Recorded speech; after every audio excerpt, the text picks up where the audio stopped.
All the tabletop role-playing news. We aim to amuse and we aim to enthuse. And Morris's unofficial tabletop RPG.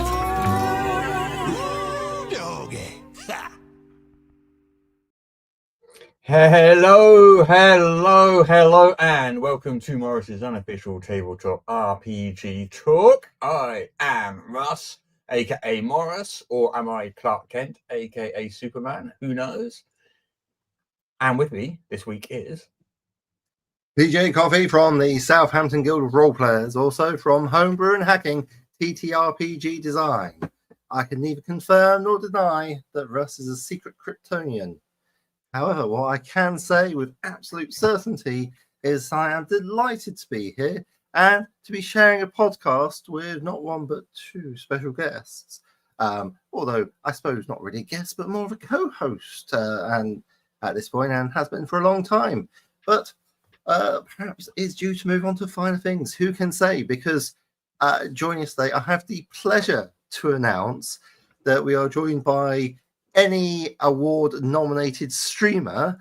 It's the one, the only, it's me, Jessica from Publishing. Yes, I don't have plans to go on to bigger and better things. I plan on staying right here, but I was delighted that after the show ended, I found out I had an ENnie award nomination, which was very exciting. So thank you for mentioning that. But we're never, ever going to hear the end of it. No, never. But we have a fourth person here with us this week. They are not a pet. They are not a sidekick, but they could be considered a reoccurring ally that is leveling up alongside Publishing. We have Paul Hughes here, the writer of Pets and Sidekicks. Thanks for coming on. Hey, great to be here. I consider myself a sidekick. Yeah? Okay. I think you're more than a sidekick. Oh, thank you. I said a reoccurring ally. I think I consider myself an adversary. I feel like you're Gandalf to our hobbits. Yes, yes. Oh, that is a I shaved like 2 feet off my beard right before the podcast. Yeah, I mean, I've been saying like Santa, but for monsters. So Gandalf also is a much better description. So yeah. And that makes sense. And also, Gandalf's a great reference because Gandalf also levels up during Lord of the Rings from the grey to the white. Much like the allies in Pets and Sidekicks, which we'll be talking about later. We'll talk about that in a bit, though. Yes. Not get ahead of ourselves. In fact, I'm excited. It launched this week. Talking about in the show today. Okay. Because we're going to be starting off with a whole bunch of D&D stuff, including Eberron, D&D moving to a new franchise module, and we can explain what that means because most people went, "What does that mean?" So we can explain what that means. A quick look at D&D Beyond users online over the last year. Which someone sent me a graph showing that was interesting. Some stuff from Paizo, the ENnies Nominees. I wonder if anyone we know has been nominated. I can't think. I'm sure if they had, they'd probably have mentioned it by now. Anyone you know be nominated?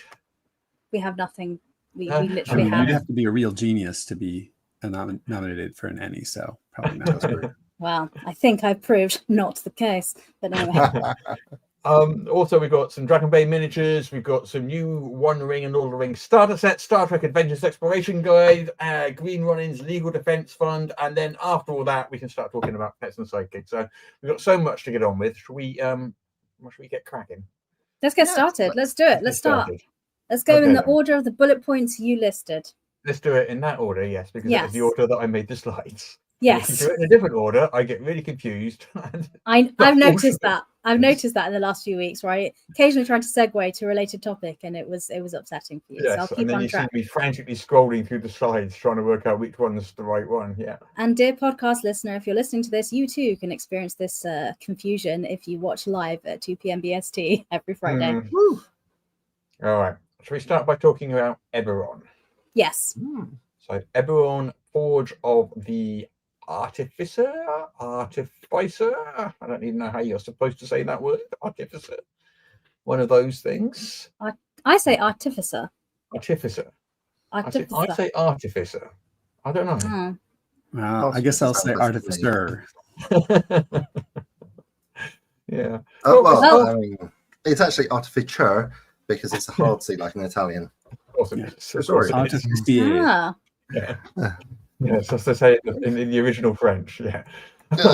You really shouldn't take a pronunciation advice from this podcast.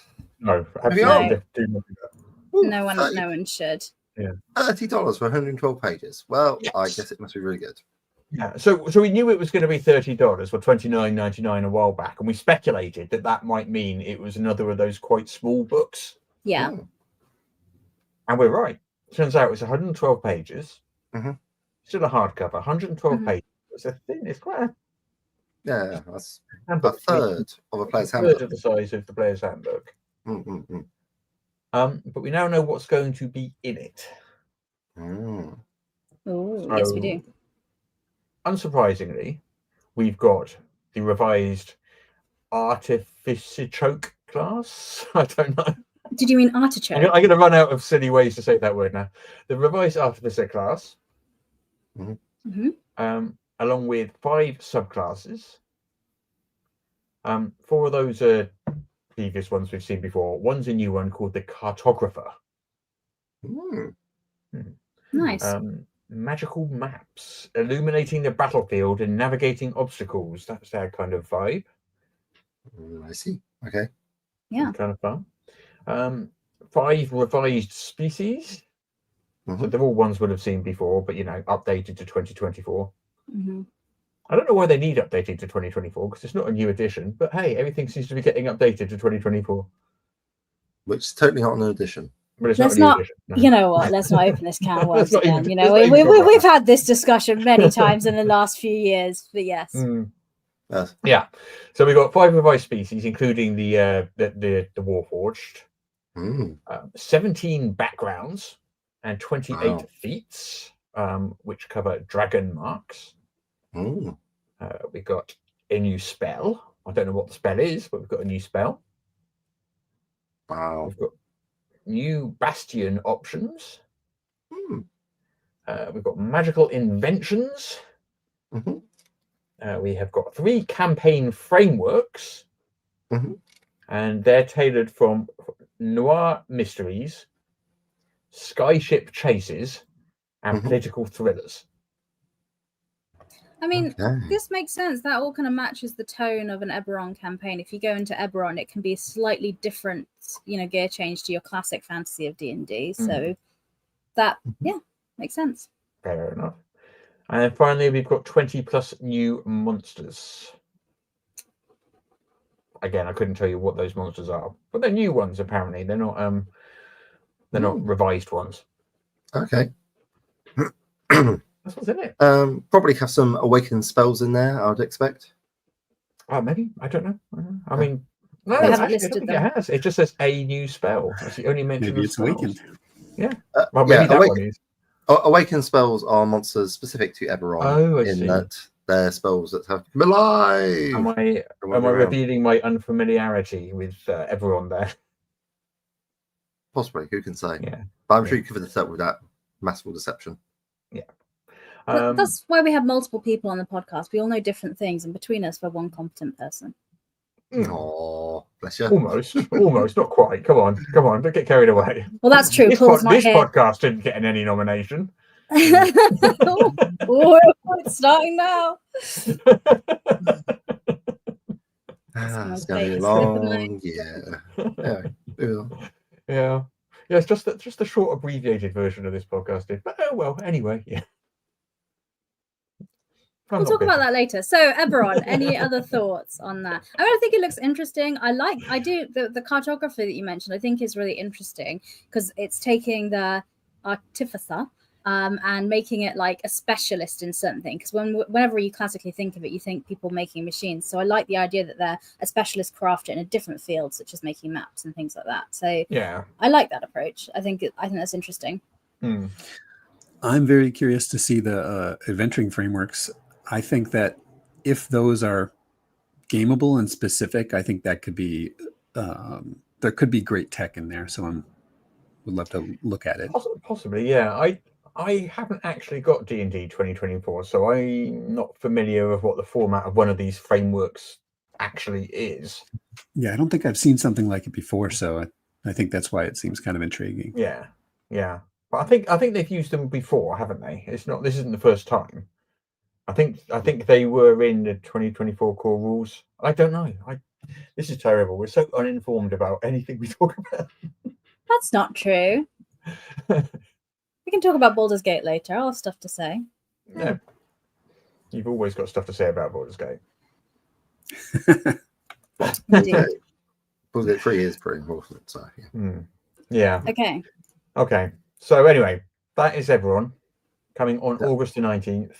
That's what's going to be in it. 112 pages, slim little book. But I think that's going to be a thing going forward then. This is a new format. This is the second book they've done like that, which is like 100 and a bit pages for $29.99. And what was the other one? That was a campaign setting book as well, wasn't it? What was the previous one? I've forgotten Oh, now. the Ravenloft one. Was it a Ravenloft one? That's last time I remember. I can't remember. No.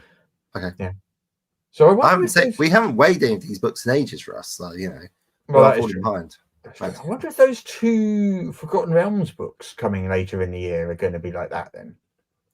I mean, perhaps making them smaller is so you can make the price point cheaper so that it's more affordable for people and people can kind of pick and choose what they want. Because when you get a big book with everything in, I mean, that is great and it's better value overall, but obviously you're slapping down a bigger chunk of money at one go. So maybe it's just a different business strategy. Maybe they're changing the way they run their business model. Well, maybe they are. Maybe they are. Oh, is that a segue coming? Would know. Dan Ayoub, I believe his name is pronounced. I'm not entirely sure. Ayoub, has been made the new head of D&D, the head of the D&D franchise model, which is the new model they are moving to. Which had a lot of people confused about that word franchise. Yes. Yeah. So what does that mean? Something I associate more with McDonald's and Subways than with yeah, think of it more along the lines of Marvel rather than McDonald's. That uses the word franchise. Marvel, the comic book people. Well, the Marvel franchise. So the Marvel franchise has comic books and it's got books and it's got TV shows and it's got lunchboxes, you know. Films. It's all centered on the franchise. Little figurines with karate chopping hands. Wow. Yeah. So this is Dan Ayoub. He was the senior VP of digital games. Okay. He is now the new VP of franchise for D&D. Okay. He announced this on LinkedIn a couple of days ago, and announced kind of a shift in how the business works. Okay. People are kind of wondering, what does that mean? What on earth does that mean? And there's this big long thread on EN World with people sort of basically saying, okay, what does that mean? So Ray Winninger, or was it Winninger? This is basically the show where we just cannot pronounce anything. Who was head of the D&D studio until last year, popped into the thread to explain what that means. So what it means is previously D&D was basically divided into 4 separate departments or divisions, which didn't really, I mean, they did speak to each other, but they didn't work kind of like hand in hand. So what we had was we had the here we go. I'm just reading his post here. So when he was head of EP and D&D in the studio, D&D studio head, he was responsible for the tabletop game and the creative development of D&D related IP. So that would be Ravenloft, Forgotten Realms and stuff like that. But there's 4 different groups. So there's also the entertainment business. I'm trying to see what the 4 different groups are. Video games and and consumer products is the other one, which is toys, non-narrative books, Mr. apparel, Potato Head Beholders. Mr. Potato Head Beholders, lunchboxes, that sort of thing. Video games like Baldur's Gate 3. So these video games was a separate one. That's one of the 4. So these were all basically managed separately, and they did collaborate, but they all ran. They all run as 4 separate businesses. and each one was run as the head of that business sort of saw fit. It's kind of how that Mhm. worked. I mean, it's not like they were completely isolated. They're in the same building. They still talk to each other. They're not, they're not completely siloed. But what's happening is they are moving them all under a senior vice president, him, to be run as a single business, and that's the franchise model. And what that means is, he says, it allows him to plan and execute franchise-wide initiatives. So basically, now, say they decide it's the year of Strahd, is the example he gave. Basically, you'd have Strahd products in all categories. So you'll have Strahd lunchboxes and maybe a Strahd TV show or movie, if they got that off the ground. Strahd's Happy Meal. And a Strahd comic and a Strahd novel, and it was Strahd all baseball caps. Yeah, exactly. Yeah.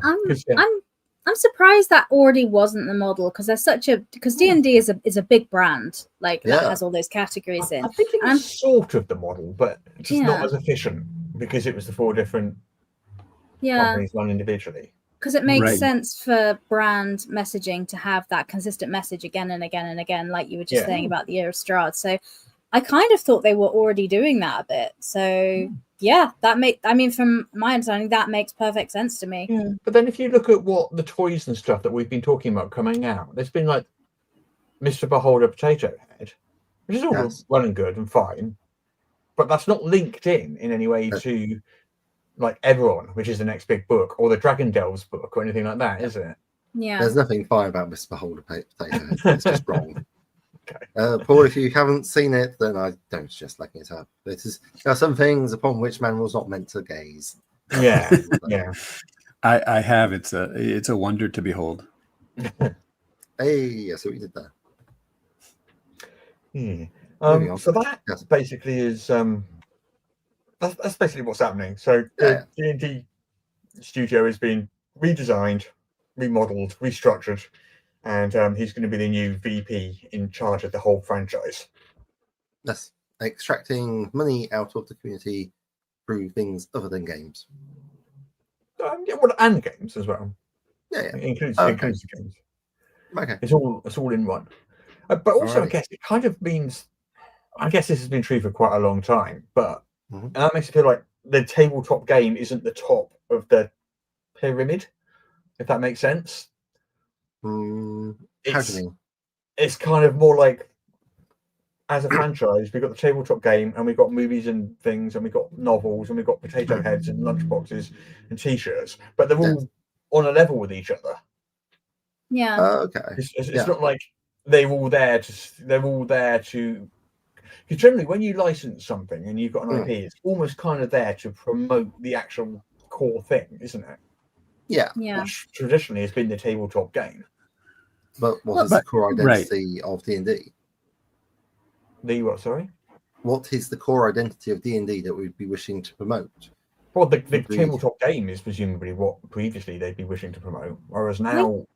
I mean, I don't think it is. I think it moved a long time ago to be a to be a lifestyle brand that is associated with nerd culture and things like that. So, which is why it has such a strong dominance, because you don't have any other tabletop games that have that kind of effect. People that have merch and things for that game is to support that game, and because they like that game specifically. But I know a lot of people that have D&D stuff, they don't actually play D&D, but they just buy into the I'm a bit nerdy and into this fantasy kind of stuff. And everyone aspires to be Marvel, and once upon a time, Marvel, the core product was comic books. Yeah, exactly. And it's not anymore. I think business people think nobody gets rich from selling words for people to read. And and more so as time goes on, I think, as well. Well, aren't all 4 of us in the wrong business? We definitely self-selected to be in the wrong business, so that says something about that. So should we pivot and we've got the culture to level up into the franchise model? Maybe not. Okay, so it's sort of interesting. So the brand of D&D is basically, it's a big D20 and various things to go about it, even though D20s are very common for games which are not D&D. Yep. And like in terms of like properties, like I could say maybe Elminster and Jess, being a massive Baldur's Gate 3 fan, would be able to shout out like all 6, 7, 8 characters that you can have in your party. I mean, what Can you do that, Jess? Can we test you? Yeah, I mean, if you want, I don't know how interesting that would be for everyone listening on the podcast. Do you actually want me to? I can't. Yes. Well, Okay. it's kind of like my wife and one of my friends can name all of the Marines in Alien just off the top of their head, just like that, and just go all the way through all like 13, 14 of them, which I've never been able to do. I can always do like 10, and then there's 3 that I can't get, but it's always a different 3. It's never the same 3.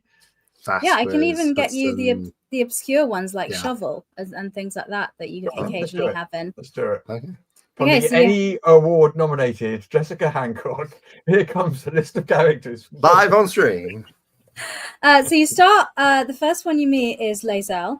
Then you have Shadowheart, and then depending on where you go, you can pick up Astarion, and then you have Gale, and then you have Will.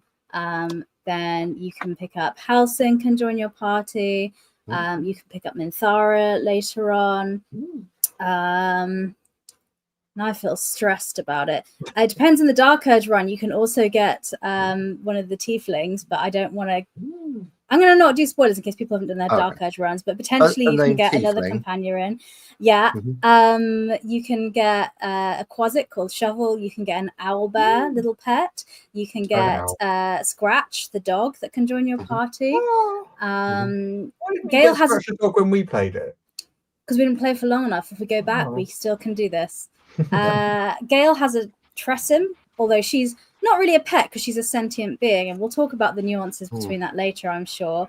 You can have various allies join you at camp as well. And I'm struggling to say more because I don't want to give away spoilers for parts of the story. But yes, there is a main character that actually appears on the front of the game that you haven't mentioned. Who? Tav?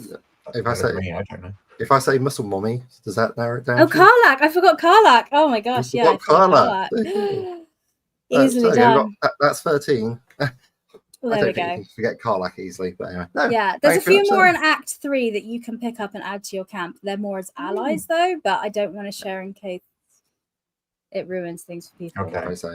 But anyway, I'm not sure that was interesting for podcast listeners, so maybe should we move on to the news, which they're here to listen to, instead of hearing me dump on my one thing interest. That struck me is if I was a new franchise director, I might have been thinking when BG3 came out, we should have a big major book that supports this, maybe a TV show. I was surprised that didn't happen. Yeah. Yeah, and maybe a book of pets and sidekicks, so you can have an owlbear or a dog, like if you were a real genius. But yeah, I mean, I was going to say for me, like the property I know of, like I know the Red Wizards of Thay, and by my uncertainty, you can tell I don't know a lot about them, except they have that Ming the Merciless 5, which I always find appealing in the sartorially well-versed villain.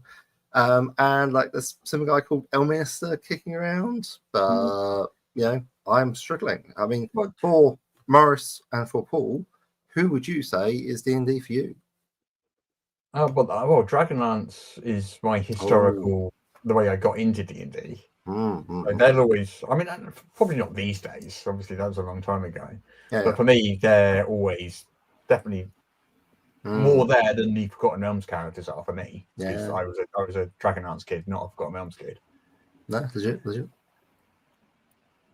Maybe the D&D cartoon people, maybe. Oh, yeah.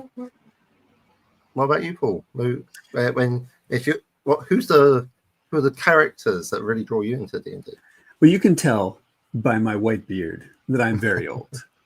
And so, what if I told you that I read Gord the Rogue by Gary Gygax? Okay. And I'm not going to sit here and lie to you and say the prose was great.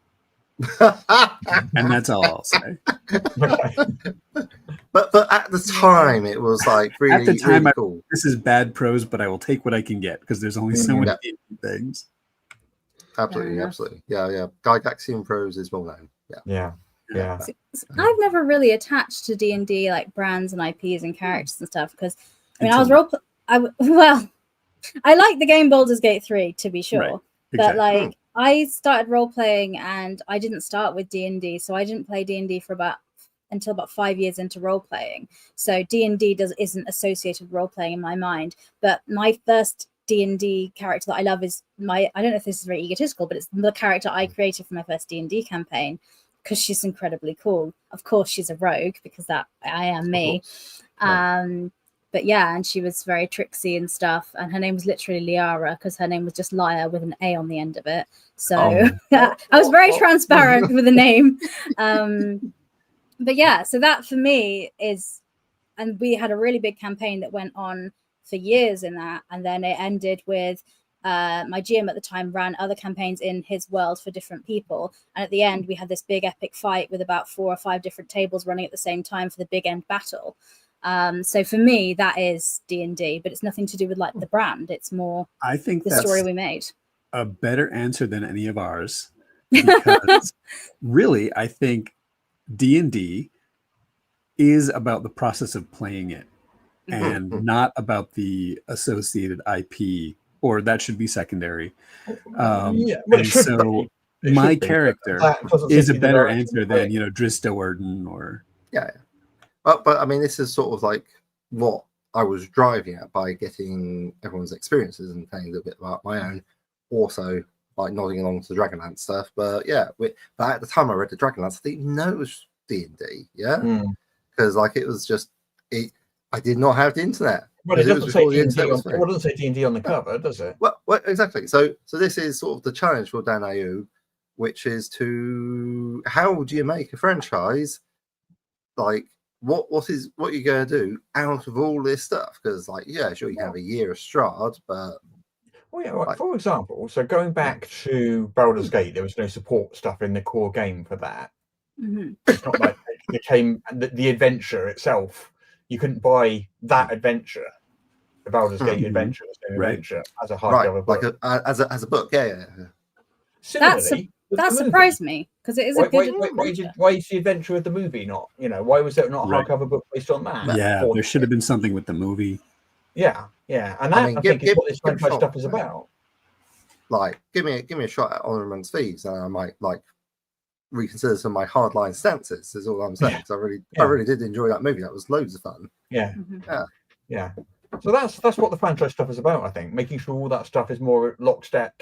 You know, so next time there is a movie, if there is one, there will be a book and a lunchbox and a T-shirt, and you know, it will all be, you know, across the entire brand. Okay, and it will work, you know, kind of synergistically, I guess. Yeah, I do feel that is sort of setting him up for a bit of failure because, as I said, we've just seen. I expect this is not, and from my experience, it's definitely not an uncommon thing. It's like D&D sort of being a blank slate almost lets you project whatever you want it to be on. So his job is to give it a personality, and that's inevitably going to reduce your market because currently it's all things to all men and women and beings and so forth. But like, you know, reducing it to something that you can actually focus on, because not everyone liked Tournament Saves for whatever reason. Like, you know, not everyone liked Baldur's Gate 3 for whatever reason. What? So I know, right? People not loving Baldur's Gate 3. Oh, rest Show me that person. I like their old stuff. I just like Baldur's Gate 1. Oh, this is just reeling now. Anyway, moving away from such a controversial topic, so best of luck to him. It does feel like it is going to be very challenging. So I guess the next couple of years are going to show us what he feels the face of D&D to be. All right. Who would like to see a graph? Oh, me. Oh, get in. Yes. Nodding on enthusiastically. Okay. That is not the graph. That's not a graph. That's not a graph. That is a graph. Huh. So I have questions. Is D&D Beyond users online? Right. Averaged over a week. So at any given one time. Oh, we're going to give him one time. That makes more sense. At any given one time, yeah, not Okay. how many used it in a week. So because the middle was like 3,000, and I was surprised. So like for the first week of January, average at any one time was say 3,000 people online or whatever at any one time. Okay. So this is concurrent users that are all logged in at the same time using it. Yes. Is that right? Yeah. Okay. Yeah. So this stretches back to well, about a year. Right. Only about a year. This was sent to me by the chap who's actually doing Gateway for us, and the reason, just in transparency, the reason he started logging this because he wanted to get a sense, because we're making a similar platform, of what traffic looks like. So and where the peaks and troughs happened and all this sort of stuff, while he coded the sort of back end. So he started logging it every single day, and has been for a year. There's a big gap where he didn't, and you can see that on the graph. We've got no idea what happened in there.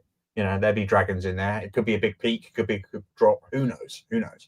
What's that? That's November 2024 to March. March, basically. Yeah. 2025. Yeah. Okay. Yeah. Right. Yeah. But what you can see there, you can see the two big peaks where the Player's Handbook and the Dungeon Master's Guide came out. Right. The Monster Manual came out during that gap. I assume there would have been a peak there, but we haven't got the data. But I assume, if you imagine it, there's probably another peak, a third peak, when the Monster Manual came out, I imagine, as people went online to check out the digital version of the Monster Manual, which they bought, and start using the new monsters. But that, basically, it's quite interesting. So what we're seeing there, I think, is it looks, and bear in mind, this is only 1 year, like a slight decline, not a massive one, over the year. Not massively. It really is a very shallow decline. Yeah, 2,800 to about 1,900. With maximum simultaneous users. Big peaks related around product releases there. Yeah, that makes sense to me. Because imagine when you get a new book, you go into D&D Beyond and you create a few characters to try it out and see what you think, to take a look at it. So you're spending X number of time making it. But once your character's built, you might log in when you're playing your game, but you might print off your character sheet and take it to session with you. Possibly. A lot of people, bear in mind, bought the book on D&D Beyond as well. So that's how they actually accessed the book. They bought the digital version, not the physical version. But again, that would track. You first get the book, you're going to spend a lot more time on the platform reading it, digesting the information, and then maybe back when you're playing, it's just a reference tool when you're actually playing. Yeah, absolutely. Yeah. That's interesting. It is interesting. I think 1 year's data probably isn't really enough to really get an idea of anything. I think if we had sort of like 3 or 4 years data of that would be fascinating. Well, see if they can keep collecting it then, and then we'll come back in 4 years and discuss. Exactly. In this same it's not going to be spot. anything as big as the D&D 2024 release again. No. Well, who knows what the future holds? There's a new brand coming forth. So franchise. I think the 7th edition is due, is around the corner. Well, what do you mean? There hasn't been a 6th edition. Oh, dear me. All right. Anyway, nice little bit of graphing for you. Everyone loves a graph. Should we leave D&D behind in our conversation? Because we've spent half an hour talking about it, but there are many other tabletop RPGs to discuss. Some of them are quite a lot like D&D. Well, yes. Pathfinder, for example, is quite a lot like D&D. Oh, you're making a lot of people very angry about that, Russ. So, Piso Plus is a brand new program that Paizo, who publish Pathfinder and Starfinder, are launching. They're creating a whole new storefront and website. So, along with that, there's going to be something called Piso Plus. Basically, what this is kind of like a loyalty cards type thing.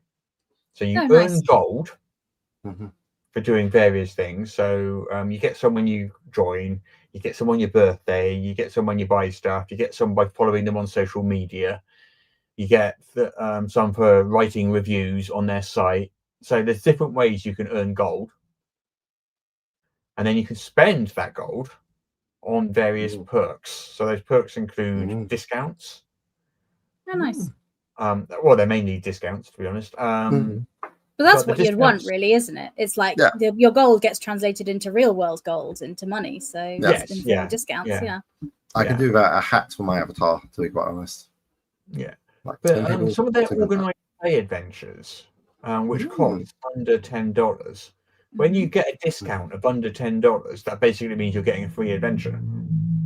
So in a way, nice. you do get freebies essentially, which is pretty cool. Yeah.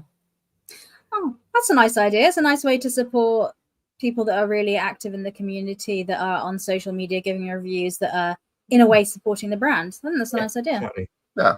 I mean, although I could argue that if you get a free organized play adventure, that means maybe you might run it, in which case that's free advertising for them and teaching people how to play the game.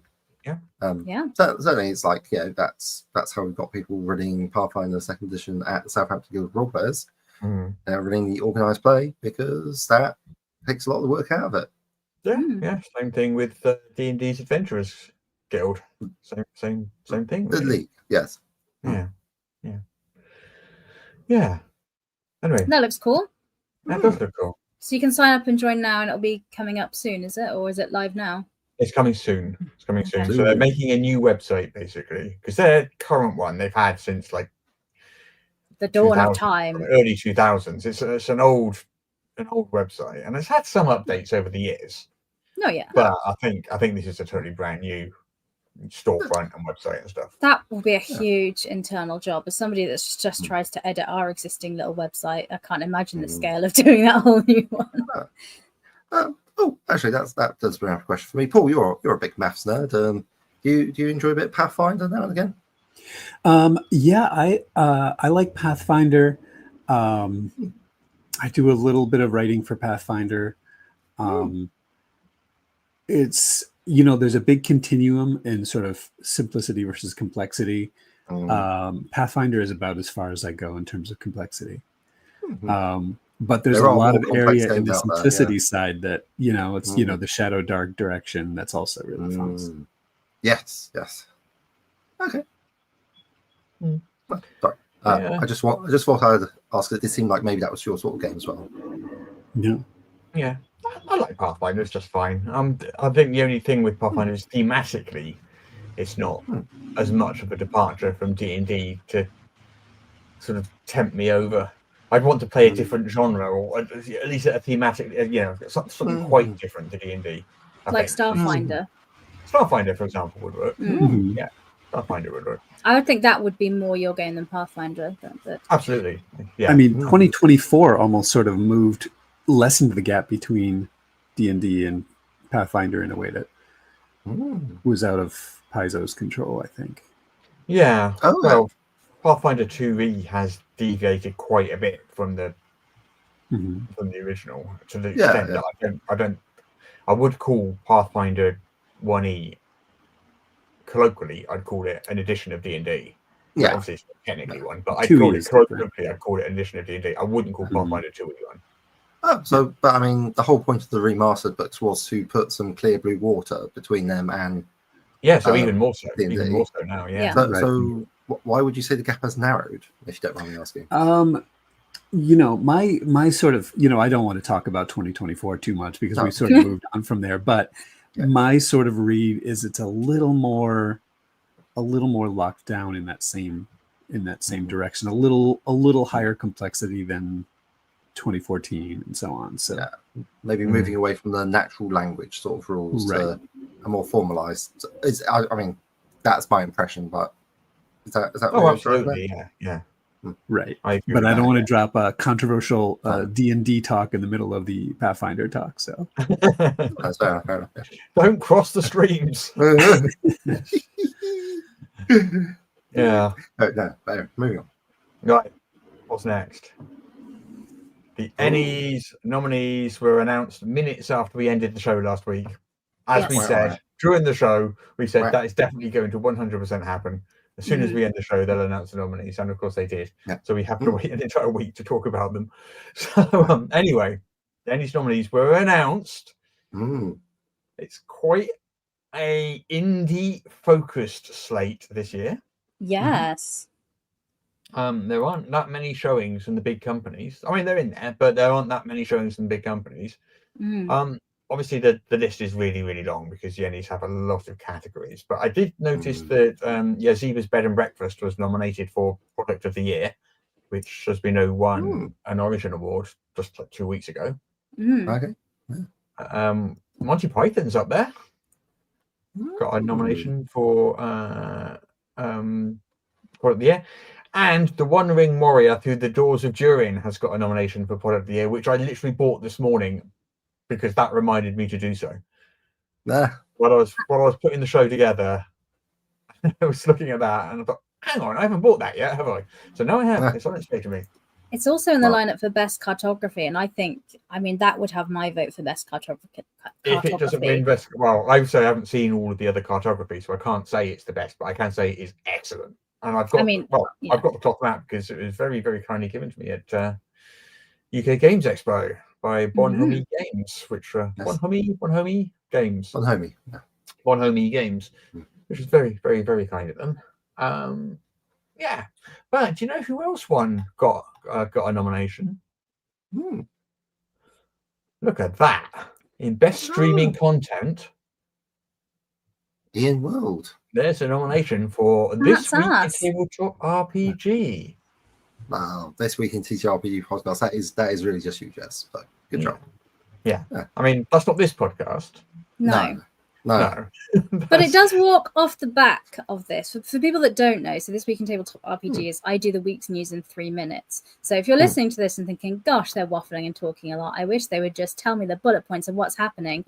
That's what This Week in Tabletop RPG does. So it very much walks off the back of this because all the work that's done by the writers on EN World and all the topics we discuss here in detail is what I condense into that. So it's not really just my podcast, because if it was just me, I wouldn't have all the news in the detail that I do. But it's like you have a writer's room. Yes, it is. So in a way, you're all my staff, if that's what we're saying. Oh, yes. well, we know. Yeah, I'm doing well just for anyone listening and stuff. But that was a surprise that was the show that got nominated. But yeah, it's a very nice surprise. I very much celebrated the nomination last Friday. I had a little bit of champagne because I looked at the rest of the category and who is there. And this isn't me putting myself down, but I don't think I'm going to win. Just because a lot of people on these channels have like over 150,000 supporters. Yeah, well, there's your competition there. And you know, so I was like, you know what, I'm going to celebrate the nomination because it's really flattering that of all the people that's a huge achievement. Yeah, it's really flattering that of all the people that applied for that, the judges looked at that and decided this should be in that category alongside these people. So I'm very excited about that. That said, the voting will open later today.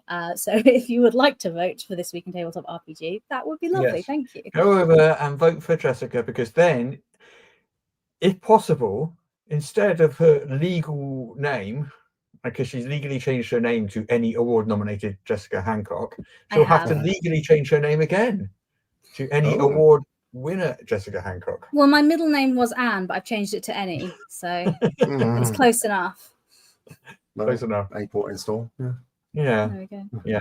Have you guys looked at the list? I mean, it is a long list of nominees this year.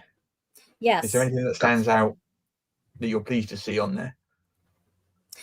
Yeah, well, first of all, I think it was great to see so many indie things in there, and a lot of people have talked about that, and I think it's really great because I know some people online have commented saying, it's weird, I don't know all these games on here, and usually it used to be that I would look at the ENnie awards and I would know them all and be what it is. But I think that's exactly, correct me if I'm wrong, Russ, but the whole reason it was started was to try and promote these amazing games that people don't know about. So I think this year that ENnies is really doing its job of taking really great games and putting it in front of people that might not find them otherwise. I think it makes for a really good, not shopping list, but at least a recommendation list, a handy recommendation list for things that you could check out that you might not be. I think it's, for someone who comes along and says, oh, I've never heard of any of these games, what's going on? I think my answer to that is, what a great day to be you. Yeah. Because you have just learned about a whole load of really awesome games, which you can go and now check out. And I wish I was you hearing about these for the first time. But there you go. Have fun. I mean, Yeah. something I was excited to see was there's some games that I already really like playing that I didn't realize there was as much accessories and digital tools for. There's a Mothership companion app, which for like a VTT, which looks really good, which I hadn't checked out before. And also for 10 Candles, there's a non-digital accessory. It's the Tea Light collection. And I love the game 10 Candles. So seeing that collection was really nice to see. So those were some things that jumped out to me. But I don't know, what about anyone else? Someone else have any? I've used that Mothership app. I Oh, played yeah? a short campaign of Mothership this year, late last. I can't remember what it was. Was that Yeah, both? that app's pretty good. It's pretty decent. Yeah. I saw Doomsong and I saw the Triangle Agency, and these are games that I have heard bits about, but don't know too much about them. So, certainly they have an appeal, but it's just a matter of, like, I guess, finding time to be at a convention, maybe give it a whirl, pick up a book, have a look through it. There's a lot of stuff going on, so yeah. But those ones that stick out for me has like names that I have heard, but know little of. Yeah. Well, presumably by the time you hear this, if you're listening to the podcast, you will probably be able to vote.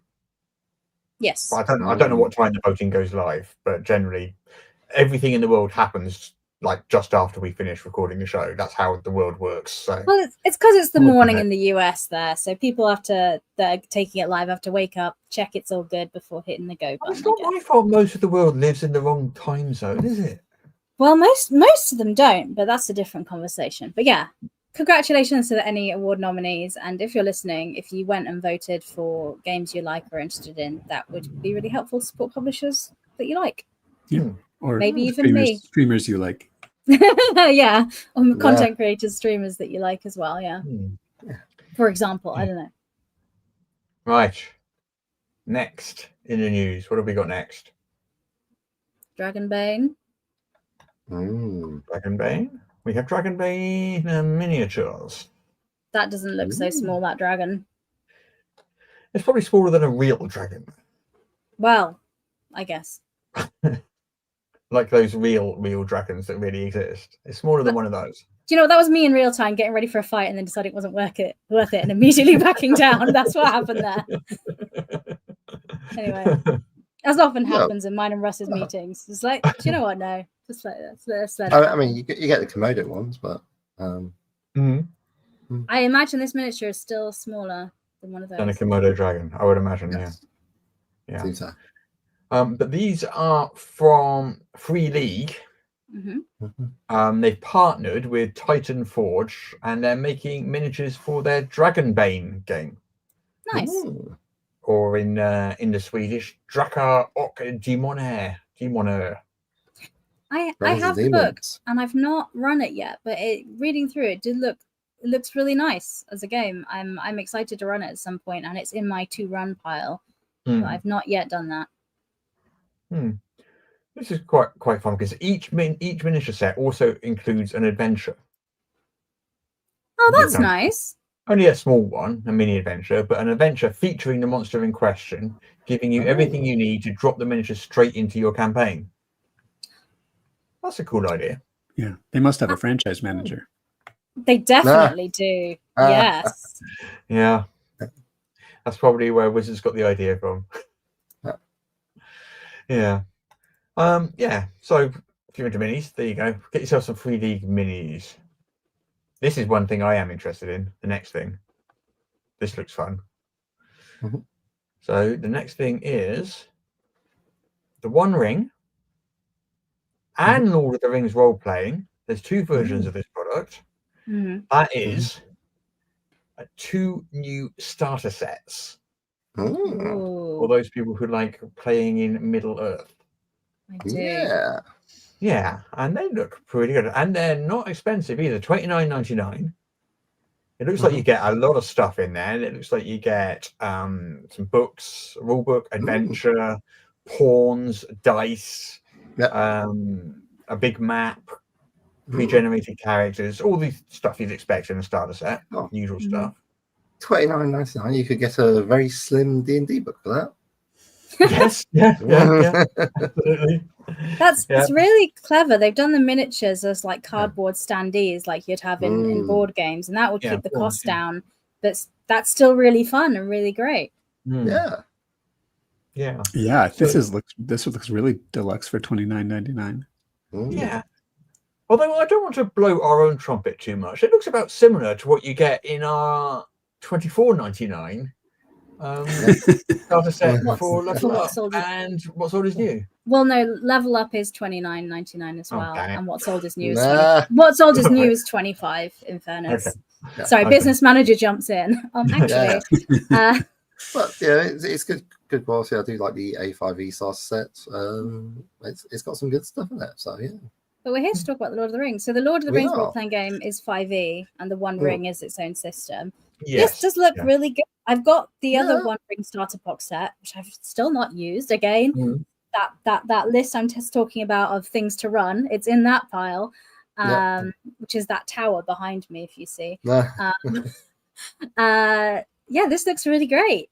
I mean, I don't think I can fault it for the components you get. It's going to be. It looks beautiful, and for that price, he's going to be unhappy with that. Yeah. This is coming out at Gen Con, which is the end of July. You can pre-order it now, also. And if you pre-order it, you'll get the PDF version straight away, which is a thing that Free Elite generally does. I think Modifius does that, and Cubicle 7, do they do it? Modifius definitely does. Yeah, I think,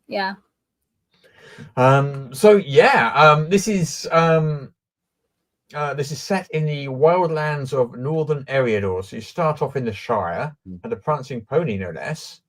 Oh, that famous quiet evening at the inn in Bree, and then a threat looms over the North Downs, and off you go to deal with it. What fun! That does look great. I mean, that feels very Lord of the Rings as well. I'm about to start a One Ring adventure. As soon as my Warhammer Fantasy game ends, I'm jumping into a One Ring one. So that looks great. Yes. I'm excited. Lord of the Rings is one of my favorite settings. Well, it's the classic fantasy, isn't it? I mean, it was. I think for a lot of people, it's their introduction to the fantasy. It certainly was mine, my introduction to fantasy and that whole genre. So now I've bought Moria, I'm going to really want to run that because it's like the ultimate dungeon. It's like the original dungeon, isn't it? It's Yeah, it is. It is. But I hear it's got a barrel rog in it. Rumors say there's a barrel rog in it. It's probably fake news. Don't worry about it. Don't dig too deep and you'll be fine. Don't be so greedy. If you hear any drums, leave immediately. You should definitely throw rocks into wells. Definitely throw rocks into wells. Absolutely. I do love that scene in the movie because Gandalf just constantly is yelling at Pippin. Like Gandalf hates Pippin so much. He's just like, sakes, Pippin, every single part of the adventure.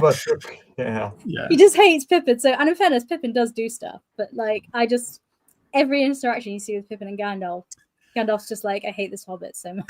But anyway, we're done talking about the Lord of the Rings. Yep, next thing we've got Star Trek. Star Trek Adventures. So this is a new expansion called the Exploration Guide. Nice, for second edition. So this is 144 pages, not a lot bigger than the Eberon book we were just talking about. 144 pages. It's a second expansion for Star Trek Adventures second edition. Yeah, because they had the technical manual previously. So this is the Exploration Guide. And what this has new character options, random tables to create sectors of space and star systems and cosmic features. Guidance on exploring planets and stellar bodies. Different planetary terrain types, like cave systems, deserts, forests, and so forth. Terrain specific random generators and random tables which help you generate story hooks and advantages and complications for each terrain type. It is very much Trials and Treasures in space. Wow, They'll put that on the cover, I'm sure. Yeah, I'm sure. Yeah. Yeah. I mean, this looks great. Star Trek Adventures is really fun. I love the adventures they run. They're all like kind of, a lot of them are like moral, quandaries, much like the TV show. So more content for that. Cool. I can't really see the cover because it's quite small on my screen due to That's the role-playing game. That's not the new book. Oh, okay, right. So we've just got the cover of the new book. Right. To be honest. But yeah, I mean that sounds like a kind of a gimme for Star Trek. That's the sort of book you definitely need, isn't it? Yeah, it's the kind of book that I think of as an infinite book, where it's not just you use it up, but you could use it for the next 20 years and get new stuff out of it. And I love that kind of product. So yeah. And Star Trek is about exploration, isn't it? That's his primary theme: explore strange new worlds. That's it's right there in the sort of tagline. Well, that's the part of the Federation that we follow for sure. Yeah. It's got a kind of a traveler-y vibe. I think Strange New Worlds is coming back to Paramount Plus very, very soon. I can't wait. Nice. Right then, next on the menu. Do you remember Jess Lanzillo? Yes. We talked about her a couple of weeks ago. She left Wizards of the Coast. She was the VP of D&D. A couple of weeks ago, was it 3 weeks ago, maybe last month, but quite recently, she left Wizards of the Coast. Shortly after Chris Perkins and Jeremy Corbett did. Yeah. She has now joined White Wolf. White Wolf, who recently rebranded back to being White Wolf. Yeah. Yes, from Onyx Path. Yeah. So she will lead IP development for all of the World of Darkness worlds. And this includes the tabletop role-playing games, the video games, and other projects. So it sounds like she's a franchise manager. Yeah, they got the wrong name there. It should be franchise manager. Yeah, got it now. I understand. Yeah. What's interesting is in her statement, she says, World of Darkness has been my creative North Star since the 80s. It's been like she was VP of D&D, but World of Darkness was her favorite game. I mean, I have questions, but I'm sure it makes sense for her. Like, I personally have multiple North Stars. There's more than one North Star, right? Yeah, sure. Why not? Sure. Lots of stars in the sky. Any star can be North. I mean, there's Magnetic North, there's True North. It's all possible. Exactly. There's so many. It's fair to have your favorite role-playing game isn't one that your company produces. That's the case. I suppose that's fair. Not to be too controversial, but my favorite role-playing game isn't the one we published. Anyway. Blasphemy. No, well, in fairness, it's a very niche indie game, and it's called Family Affair. And I think it's downloadable for free or on itch for a small price at the moment. But that's my favorite role-playing game and has been for a long time. I thought you just said 10 candles. If someone had asked me to guess what your favorite role-playing game was, I'd have gone 10 candles. I think it's up there in games I really like. I think it's because I like running it because it's very easy for me to run because I've run it a lot and it's a zero prep system. So any zero prep system like that, it means I get the chance to run it a lot. But yeah. All right. Anyway, good luck. See if I'm here next week. Jess Lanzillo and Jess Hancock. Yes. Good luck to Jess's everywhere. There we go. I'm running a level up game next week if that helps as well. I also run level up a lot, so that is the thing I run as the most as well. And seriously though, creative people need multiple favorites. I think. Yeah, that's absolutely something that we should all have. Yeah, I mean, we can't expect us to go, yeah, well, it was a job in it, it's a paycheck. That sort of thing sets the wrong tone, I feel. Yeah, that's exactly how I feel about my job. Anyway. I'm joking in case that doesn't come across. Russ is just reeling here. Like, I sometimes have a very dry British humour that I say things like that. And I've noticed sometimes it doesn't translate across the Atlantic because I read some comments on the podcast from some American listeners. And I'm like, oh no, I was joking. Oh, I get that constantly. Yeah. Especially on the forums, when I write something that I think is hilarious, and people just will not realise it's a joke. They just won't get it. They won't see that I'm actually saying the opposite of what they think I'm saying. Yeah, because sometimes I'll say something ridiculous that's the opposite in a deadpan way because that's funny. But just to be clear, anyway, let's move on. What's the next news? I don't think the US has the same background of deadpan though.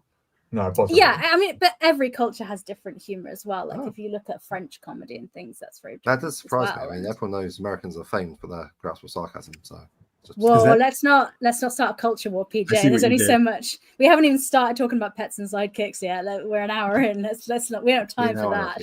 No. Okay. Moving on. Well, we will be on Pets and Sidekicks very, very soon. In fact, this is the last thing before Pets and Sidekicks. Okay.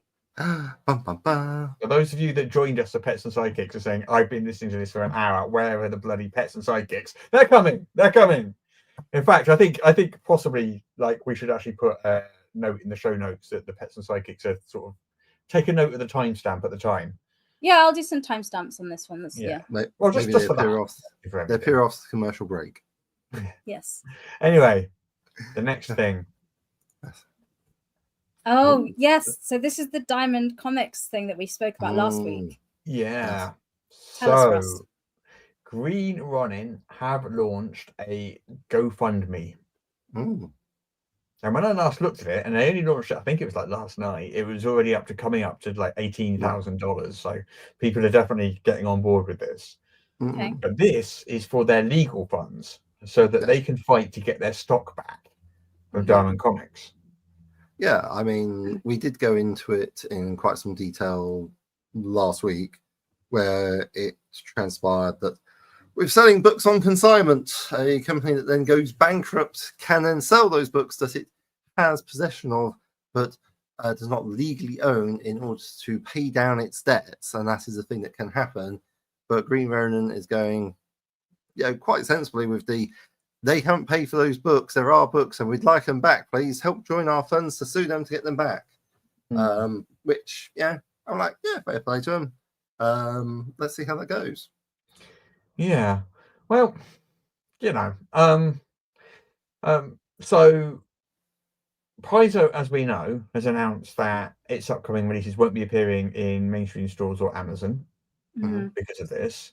Green Ronin has said that this is a dire financial threat for their company, not just today, but well into the future.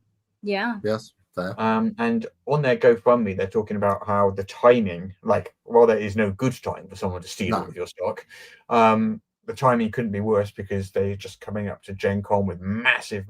We know how expensive going to a convention is. It's thousands, when it comes to hotels and paying staff and paying for the actual booth itself, all this sort of stuff. It adds up.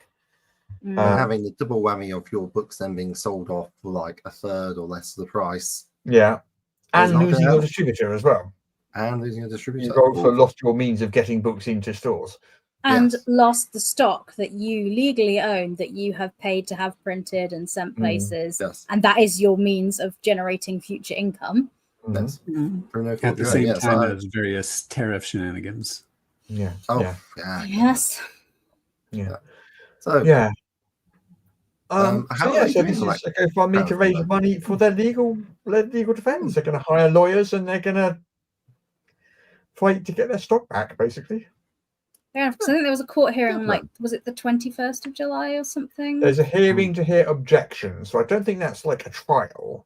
Okay, sorry. Well, sorry. I think that's it's like a pre-gaming where they're deciding what exactly it is that they're going to have a fight about. Yeah. Session zero. Exactly. It's a legal session zero where they're going to be discussing like the limits, lines and veils of the campain, and what who the players are going to be. And what's on and off the table, quite frankly. When you get planning permission to build something, there's a period of time where local residents and businesses can register objections, isn't there? Yeah. So I think it's sort of akin to that. Sure. I'm not 100%. But it gives companies like Green Ronin that clearly disagree the chance to legally stand forward and say, we disagree. Yeah. No. I imagine people like DC and Marvel who are also included in that list are doing similar. I mean, they're probably not doing a crowdfunder. Probably Probably not. don't need to, No, no. they But I imagine probably. their lawyers are arming up as well. I yeah. don't think it's going to be just Green Running. I think Diamond are going to be, barraged with claims. Yeah, Depends I upon the think so. cost benefit analysis, because it's a loss, but paying for lawyers is not free. So Yeah, sure. If you've already got 100 books with them, a tiny little consignment with them, then you probably just write it off, I guess. Yeah, like how many hours, how many billable hours Of lawyers is of that? books Not many. Yeah. do they have? Do the cost benefit analysis, and if it doesn't work out, then just go and leave it. But that's not an option for Green Running because the numbers do not work out for them at all. Yeah. I saw you got Roll for Combat in the chat there. Just said there's over 20 objections coming next week. So I think there's 4 tabletop companies involved in this. There's 128 companies in total, including comic books and toys and things like that. There's 4, I think, tabletop gaming companies and role-playing game companies, and those were Paizo, Green Running, Roll for Combat, and the fourth one was Good Running Games. Mm-hmm. With the 4. I think. But obviously, there's 128 companies affected like this, and some of them are a lot bigger than, some of the tabletop gaming companies. Well, some of them are smaller, some of them are tiny companies as well, it's a mix. Well, there we go. Well, we'll see how that story unfolds over the coming weeks as we... Yeah. Well, we'll put a link to the crowdfunder in the show notes. So if you can support Green Running, I mean, this isn't the first time this has happened to them. I remember this happened to them in the early 2000s. With a different distributor. So from their point of view, this must be like, what, again? That's the sort of thing you would expect to happen once a lifetime, if at all. Yeah. Twice is, Well. So good luck to them. Yeah. I hope they kick Diamond's ass, basically. Yeah. Why not? I couldn't tell you. I couldn't give you a prediction whether they'll be successful or not, or how hard that battle will be, or anything like that. I have no idea. But I suspect they're going up against like a large bank that lent that has absolutely tons of money to a company that, quite frankly, was not that liquid to begin with, and they're like, yeah, we'd like to get our money before these people who chance their arm get theirs. So yeah, probably on the side of Green Running in that respect. Anyway, moving on. All right, on to happier stuff. And the moment you've all been waiting for at 1 hour and 9 minutes into the podcast, for those keeping track. Is it time to have a quick break so we can refresh our drinks? We've got a lot of talking to do. Have we got a break video, Jess? I think I might have such a thing. Yes, we could have an 8-minute break if you are watching live. If you're listening to the podcast, it'll be done in a few seconds. We can't edit this out of the YouTube. So this will be in the YouTube now. But there's a countdown timer, so just scroll forward 8 minutes. Yes. Okay. See you in 8. All right.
role-playing news. We aim to amuse and we aim to enthuse. And Morris's unofficial tabletop RPG.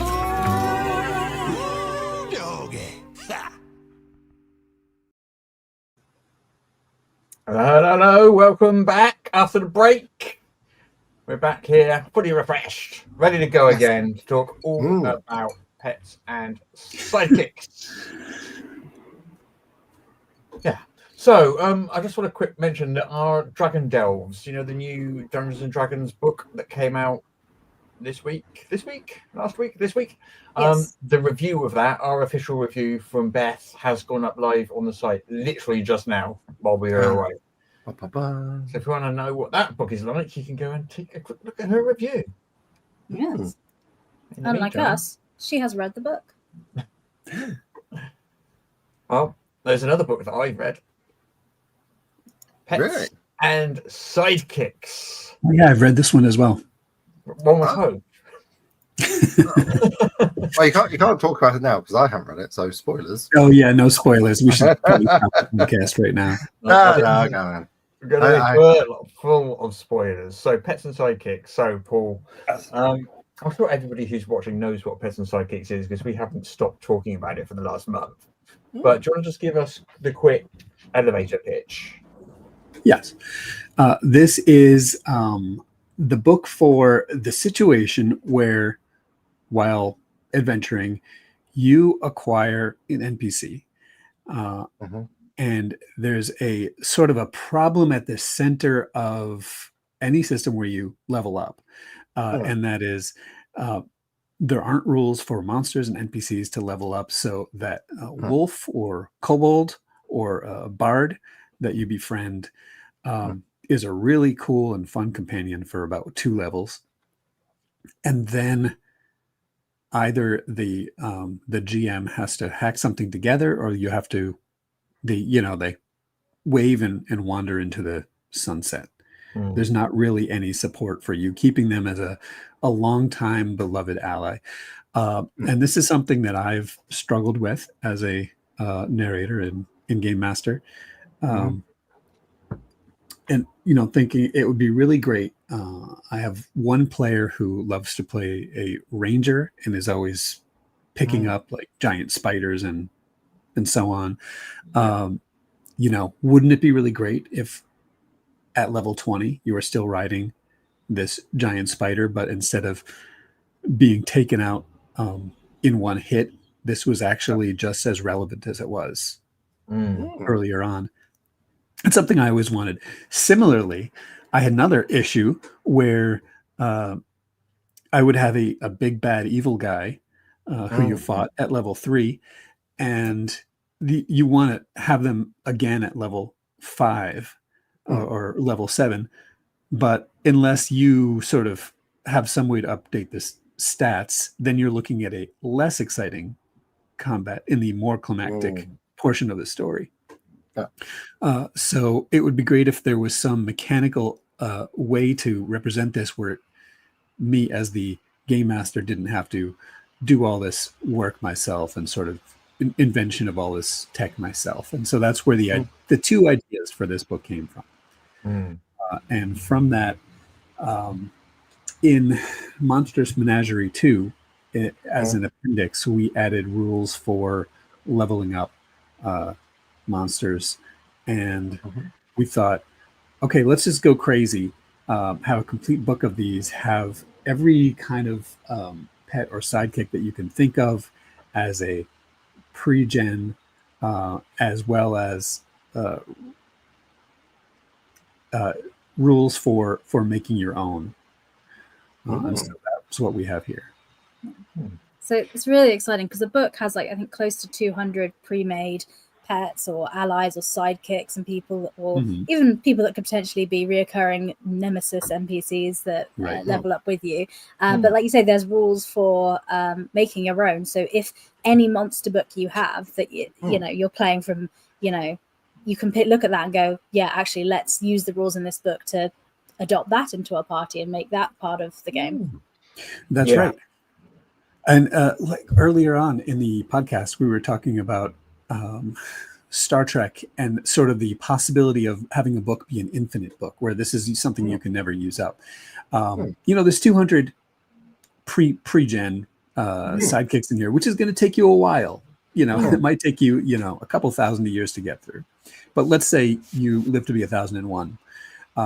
Then you really do want to have the ability to take any creature that appears in anything that's published or things that haven't been published yet, and say, this crazy flying fungus monster that just came out, boy, the players do seem to love this little guy.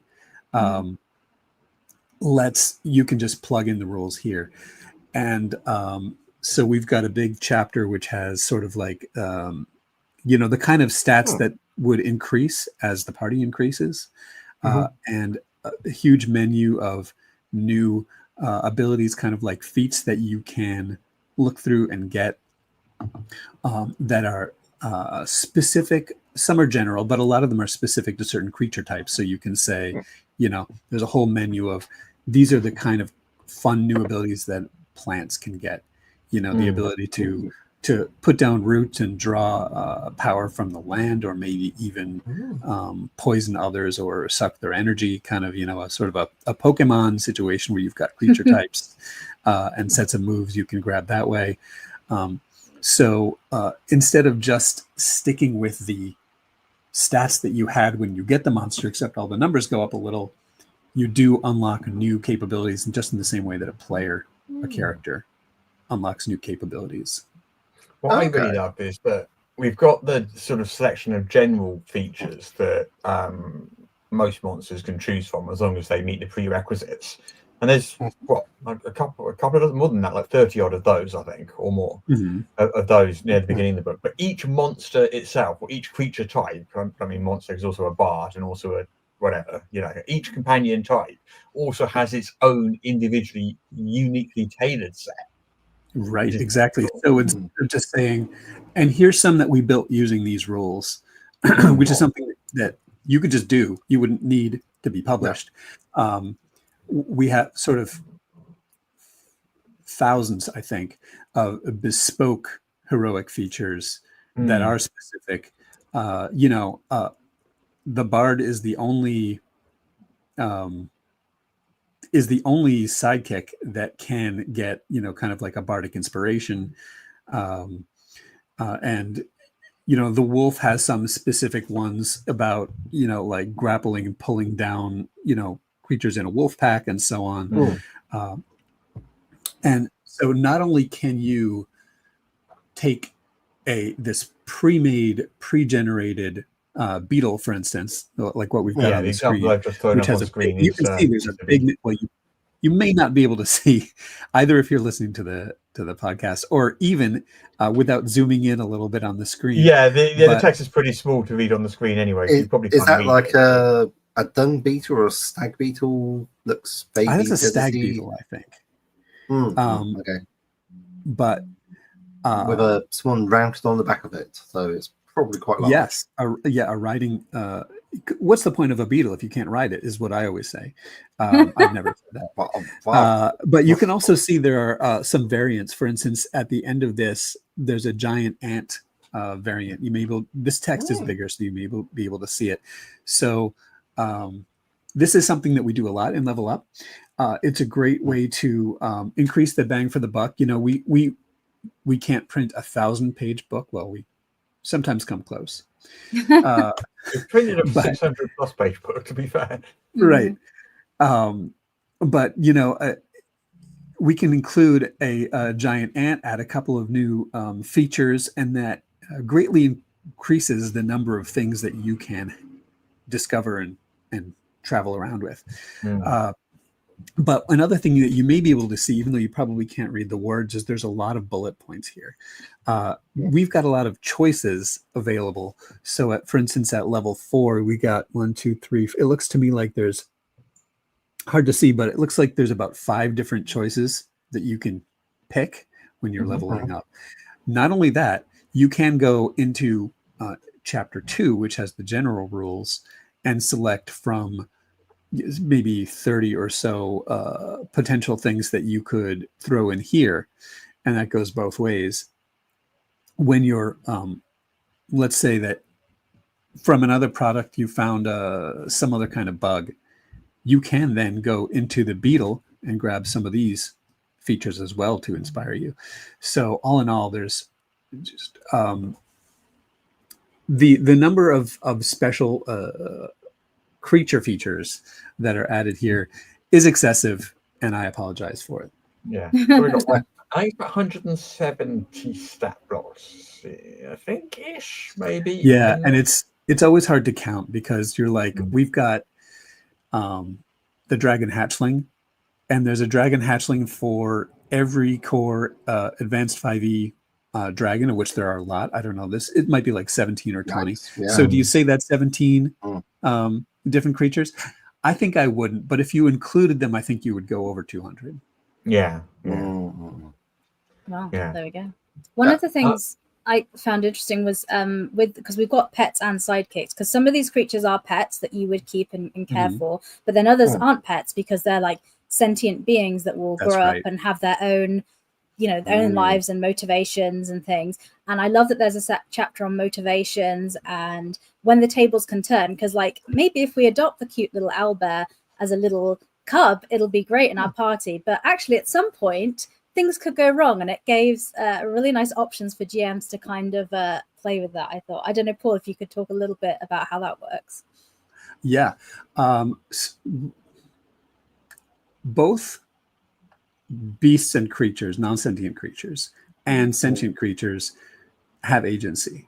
And so they may not always do exactly what you want them to do. And we wanted to explore what that idea looked like, especially as part of training a pet.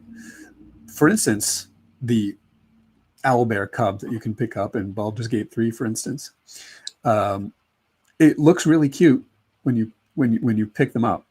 There may be some growing pains in which they take off your head, and maybe some cleric has to put it back on. Yeah. You know, training doesn't always go smoothly. He's only playing.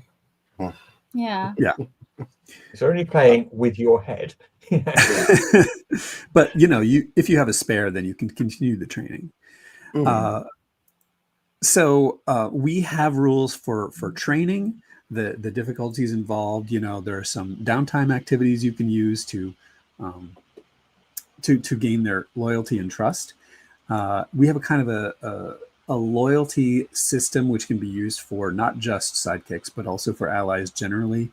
That can be a useful way to think about, you know, these people are bystanders who are interested in what you have to say, versus these people are, they like you, but they're not going to put themselves in a ton of danger, versus, you know, they would die for you. Or even they hate you, but maybe you don't know that. They're going to betray you, or maybe they're a goblin you've threatened to, you know, help find a way out of the goblin warrens. And that loyalty can change over time, positively and negatively, both through downtime activities and also through play, because an important aspect of any kind of subsystem like this is also it should be something that happens naturally and organically during the game. So if you save that goblin's life, suddenly maybe they're not your enemy anymore, but they're you know, interested in joining you, and then during the final showdown they may choose a side. They may choose you instead of the goblin monarch. And that's how you can acquire one of these sidekicks or pets during play. But if you don't want to wait for that, and if you're a player who just says, you know, my character concept is I'm a wolf and I always travel with I'm a knight and I always travel with a hawk or something like that. We've also got player options that let you, just the same way that, you know, the classic ranger has an animal companion, that let you have one of these leveling sidekicks or pets that levels up with you and is part of your character. Yeah, so we've got a sort of background which you can use to get access to a bonded companion. Right. really Yeah. All you useful. have to take this background, and the background is pretty cheap as far as, you know, character investment, just to get, just to be a pet person. And then there's feats that can strengthen them. And we've also got a couple of subclasses, a couple of great subclasses that were written by Peter Martin, who is one of the frequent contributors to Level Up books and also a great third-party writer. Who's done a couple, like there's a really nice rogue subclass where you have a kind of a stealthy pet, like a raven or a monkey or a fox or something like that, who you sort of work with as a team. And that gave us the opportunity. Oddly enough, monkey and fox are kind of underserved sort of D20 creatures. So that gave us an opportunity to sort of bulk them out a little bit. So you're saying that we need to do a hardcover book all about the fox? Yes, and it will be maybe called like in "What Does 2028. the?" It's called "What Does the Fox Say?" Yes. Yes, as a parent, I think that as a parent during the heyday of What Does the Fox Say, I will not do that book. Okay, we'll get someone I heard that else. spoken too many times. What was I going to say? Also, you can use these creatures and allies and things. You can use them as bad guys That's right. and have them level up. So if you like raid a goblin camp at first level and you meet that same goblin again at 5th level, he's not first level anymore. They're going to be a different goblin. Yeah. And so you could always try to add character levels to a monster. It doesn't really necessarily work 100% smoothly and takes a while. But this lets you just flip open to, check in the index. Where's Hobgoblin? Or where's Goblin? Now go flip open and you've got it there. The most you're going to have to do is you're going to look at a couple of choices for level 4, for instance, and say, I want the one where they do massive crits. That sounds awesome. And now you're done. All the hit points, are computed. The preparation has been done for you, which is always for me a major thing because I hate stopping a game in order to do math. I want to do the math before the game, and that's what all these books we try to do in A5E. Yeah. I've got another example one to throw up, and after this, in a bit, we've got a exclusive. So the beetle that we just showed, people have seen before. We've put that out before. This one we've put out before also. This is a cat. Obviously, it's too small to see. I do apologise. It's too small to see, but it's a full page just on the screen there. But this is a cat. Can you remember enough about the cat to talk through it a bit, Paul? I bet I can remember. Yeah, it's funny. These guys are now like burned into my brain, so I could probably play a lot of them without flipping into the book. A couple of my favorite things about the cat, obviously. Oh, this would be kind of fun to talk to in regard to the cat. When you're building a character, one of the sort of aspirational things is what is the thing you get at 20th level or so? What's the capstone for this character class? And I kind of think each of these entries almost like a mini character class, and that there's choices you make as you level up. And there are also capstone abilities. And as you would expect, the capstone ability for the cat is they actually get 9 lives. Yeah, you need that. And another fun thing about the cat, there's a sort of a standard text that you see in a lot of monster entries for the languages that they speak, where something understands a language but can't speak. And based on my experience with cats, for the cat, it's understands the language but won't speak. Yes. That's the sense you get from them. They could talk to you if you were worth talking to. But you're not. I say this as a big cat, as a cat lover, but a realistic cat lover, I understand where I come in their estimation of the world. A social hierarchy, as it were. Yeah. Exactly.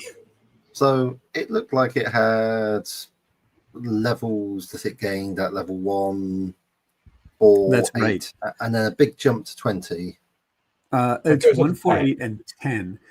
So what we did for this is an issue that you have when you add a new member of the party is this going to overshadow the characters? Indeed.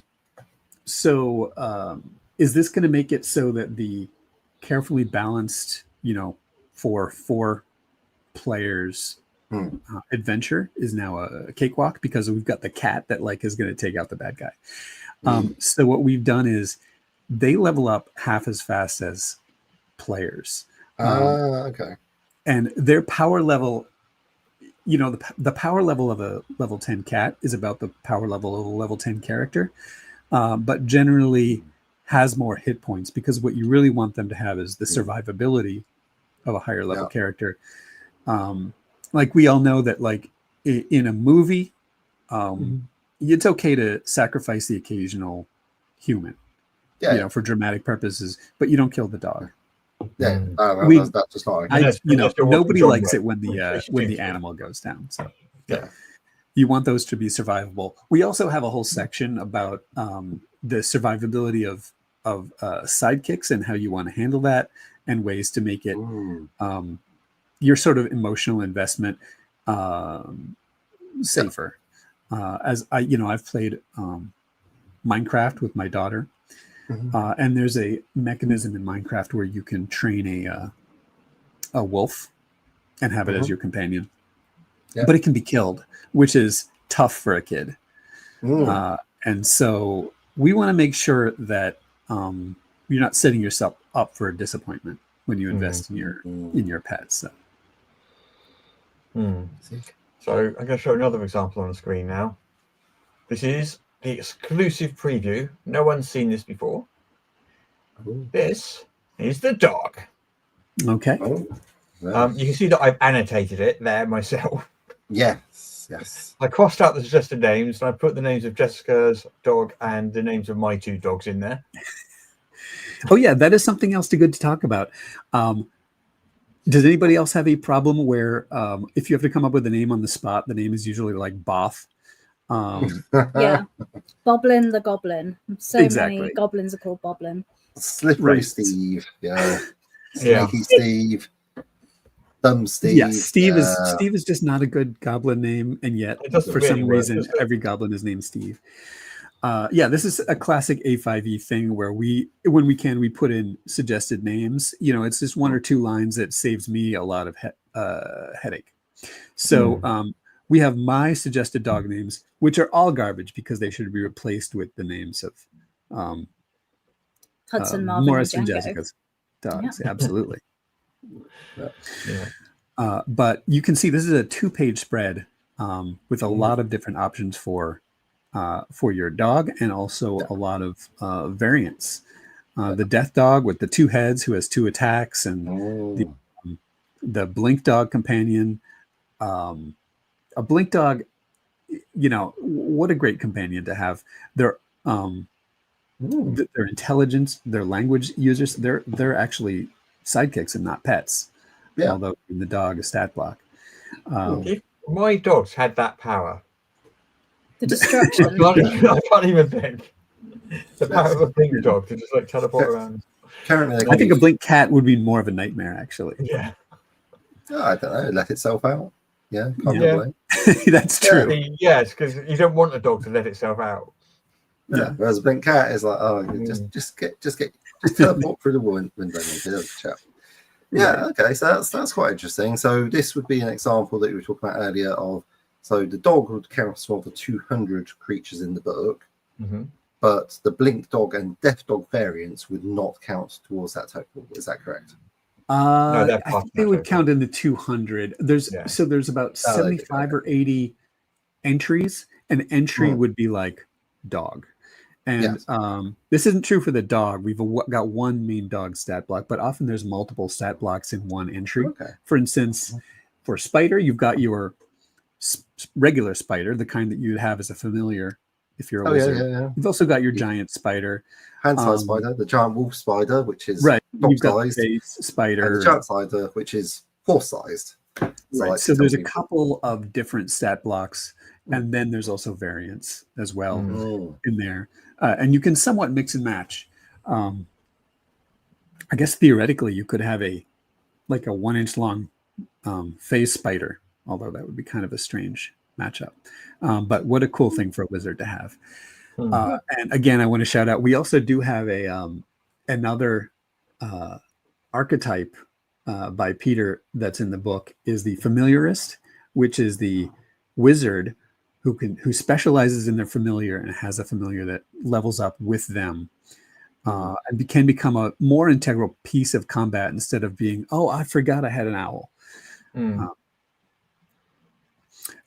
then before we leave dog, another fun thing about the dog is there's a couple of monsters that have traits for how easy they are to train.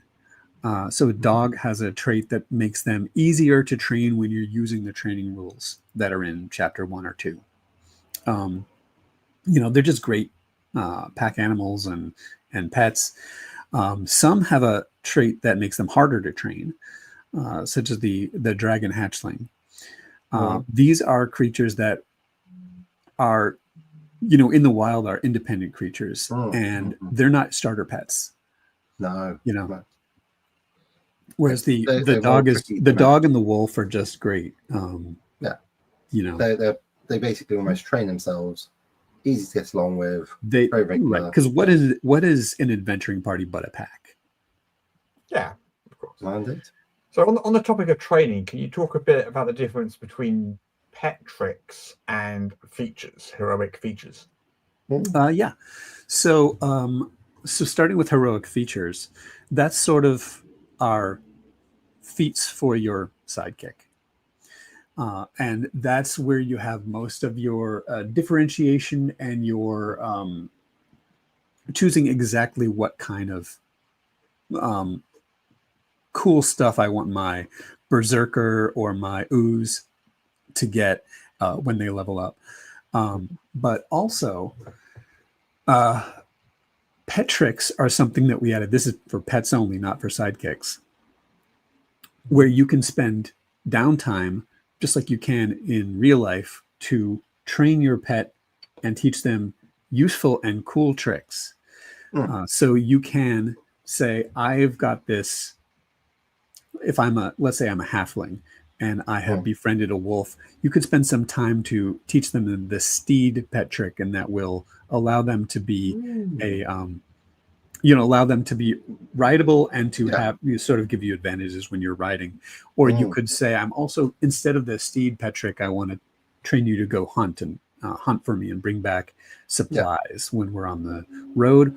Or you could say, kind of go against character and say, I'm going to teach them the entertainment pet trick, and we're gonna raise money. We're gonna busk while we're on the road.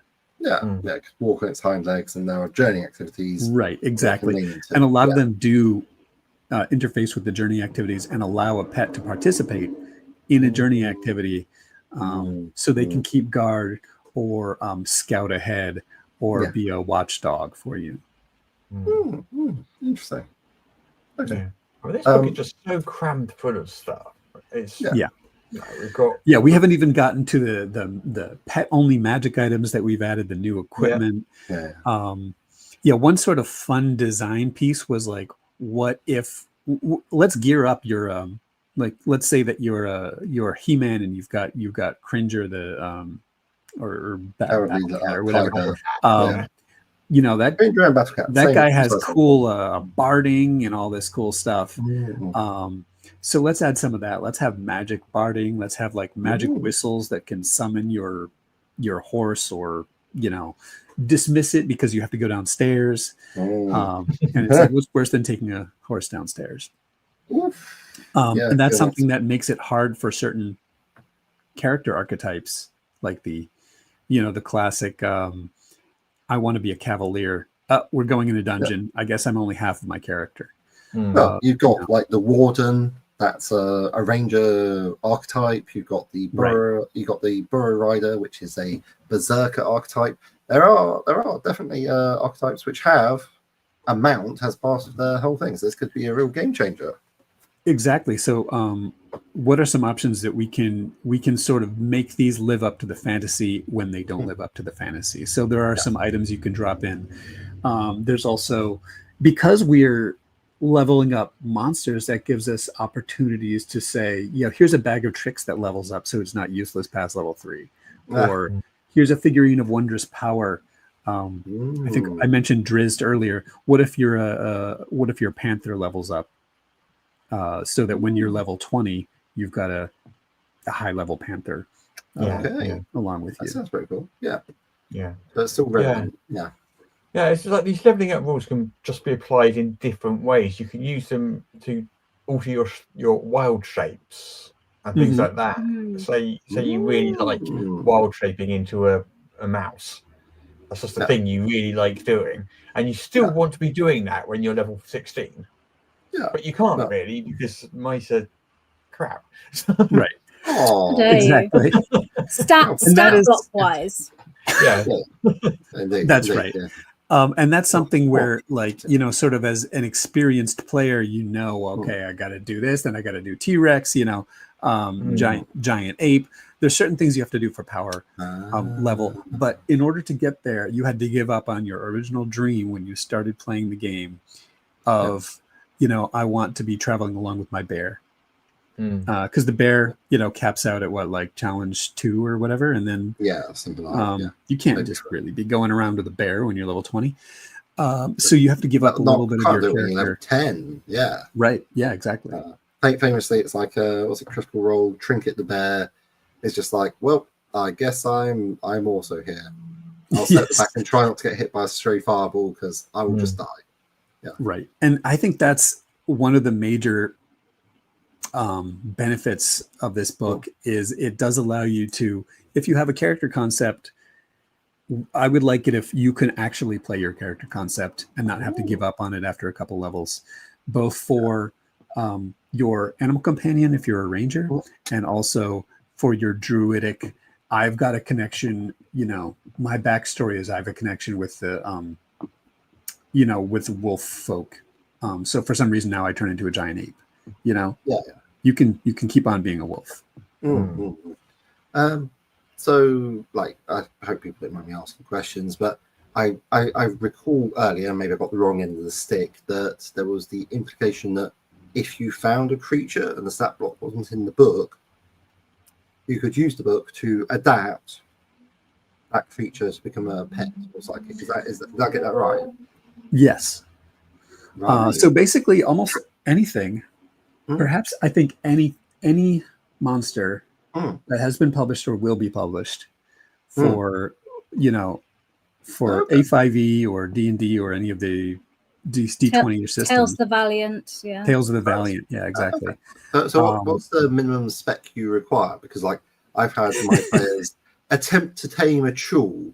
I'm like, you realize it's a giant aberrant lobstrosity. As long as you've got a monster stat block, but PJ, if not friend, why friend shaped? Chul? It's not friend shaped at all. Don't tell me what my friends look like. Okay, fair enough. I don't know your life. I'm not one of PJ's players, but I bet I sound like them right now. Cool. To answer the question, you've got to become friends with them. If you can't, then you can't adventure them. If you can figure out a way to gain their loyalty, you're good to go. And for a chul, that might mean like, hey, you want another magic item? Okay. By the way, I'm an Eldritch Evil. You like them, right? Maybe a little deception check. But if you can manage it, that would be a great companion. They've got cool detection abilities and so on. And then, although we don't have a chul pre-made for you, flip open to chapter 2, and while you're looking through your heroic features, there's a lot of really creepy aberration heroic features that you have to choose from that you can really play into that. I just walked into a small town and I've got a chul with me. How do people react? Maybe not great for your persuasion, but maybe it's going to help out with your intimidation and your connection to all sorts of eldritch things that are going on. Yeah. Okay, so this feels like a really wide-ranging application, but like you can see what you mean about the Infinite, because say, like we've got this Eberon book coming out, which as suspected, has got creature types in, and it seems a fair bet that we're going to have living spells in, which is a very cool idea. So potentially play your cards right. If you get all the books mentioned in this podcast, you can have living spell as a pet, I bet. Yes. Basically, as long as you've got a stat block. And maybe even a Balrog as a level it pet. up, basically. No. Yeah. Jessica, I draw the line. The line must be drawn here, this far and no further. Like level 5 Balrog, completely unrealistic. Level 10. Let's say level 20. Yeah, I was about to say 20. Level 20. Oh, this is Baliol Balrog. Like, knows our stuff. Yeah, you just get it. Would you like another Balrog treat? What is a Balrog treat? Is it a wizard? Probably I was about to say a wizard. It's a Gandalf. Yeah. A grey wizard. Yeah. Hey, he won that fight. Yeah. Right. So what else is there in the book that we haven't covered yet? We've covered general advancement of stat blocks. We've covered some of the player options. I think there's some more. We've got some feats in there, haven't we? We've got Yeah. There's feats for you besides heroic features for your pet. There's also feats for you that let you have all sorts of leadership type abilities. Another nice piece of advanced 5e is the followers system, where and other editions also have extremely similar semi-compatible systems where you get these people, cooks and bodyguards and so on, sages that can follow you around at high levels.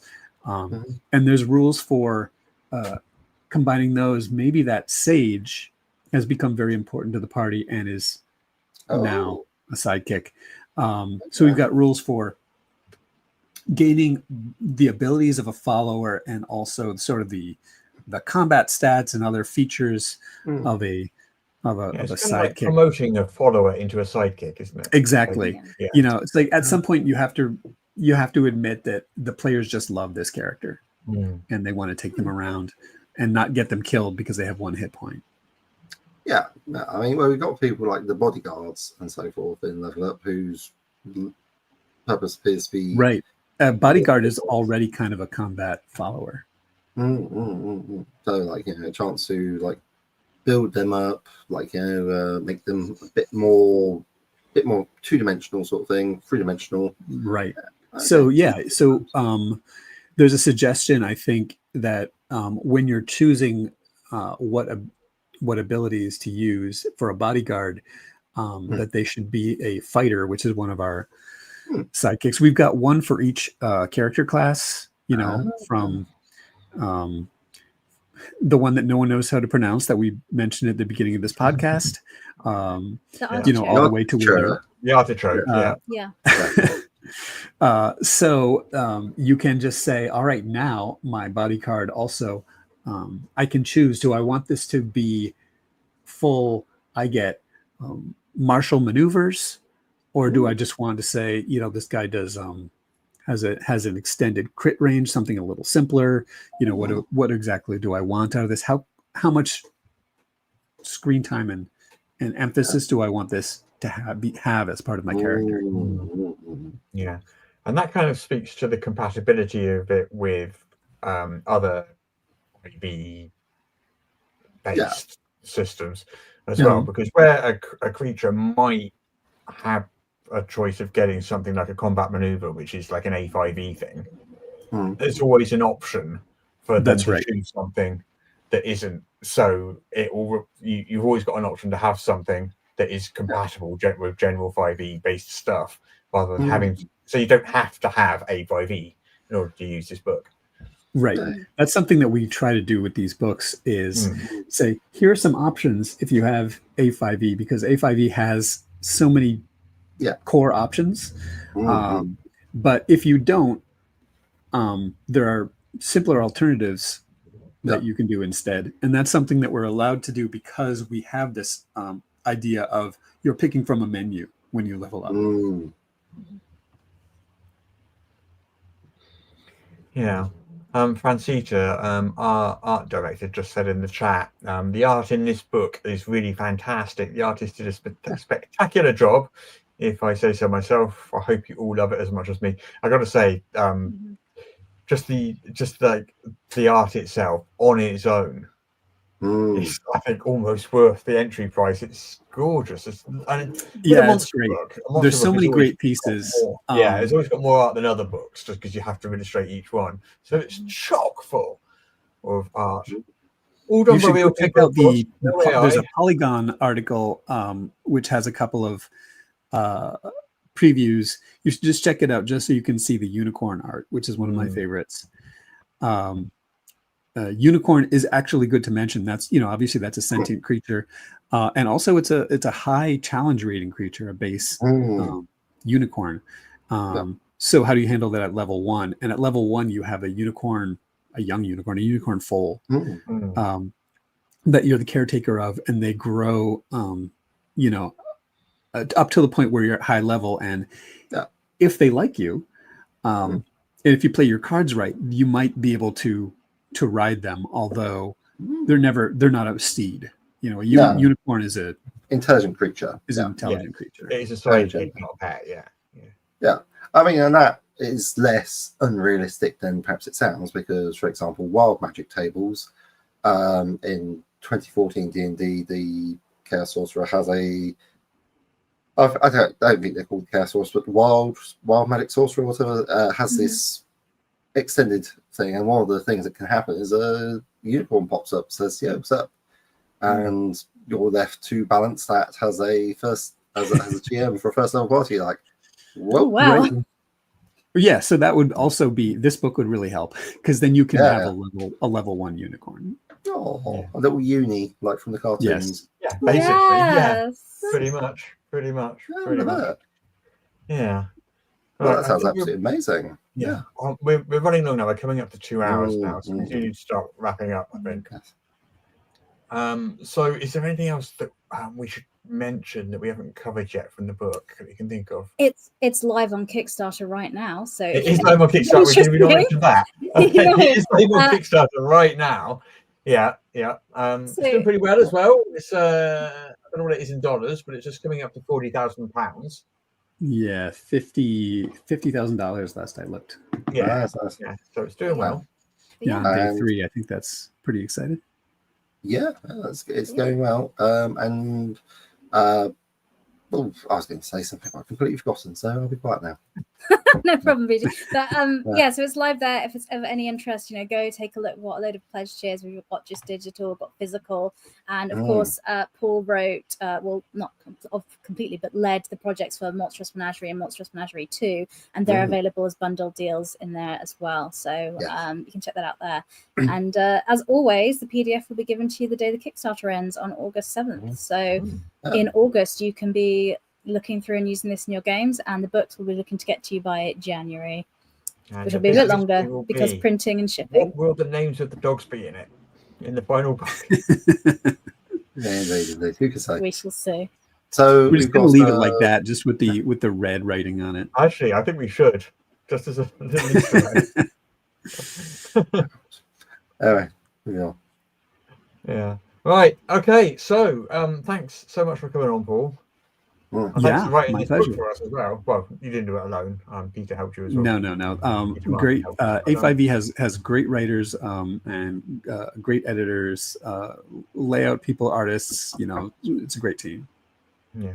No, indeed. Thank you so much for coming on, Paul. It's been a real pleasure, as always, to speak to you and get your point of view. Thanks. Yeah. Thanks. Congratulations as well on completing yet another book for us. Yeah. If you weren't paying me, I would be still doing it like on my blog, or it's just so fun. Yeah. Are you saying we don't have to pay you? Yeah, I was about to say you should have told us that before. I would pay you, actually. Is that how bargaining works? Yes. New profitability model for publishing. Anyway. All right. Well, let's I'll get out of match here. every dollar from the Kickstarter. Yeah. Let's get out of here. Okay. Thanks a lot, folks. We'll see you next week. Thank you all for joining us, and we'll be back next week as normal. And until then, bye. All the tabletop role-playing news. We aim to amuse and we aim to enthuse. And Morris's unofficial tabletop RPG.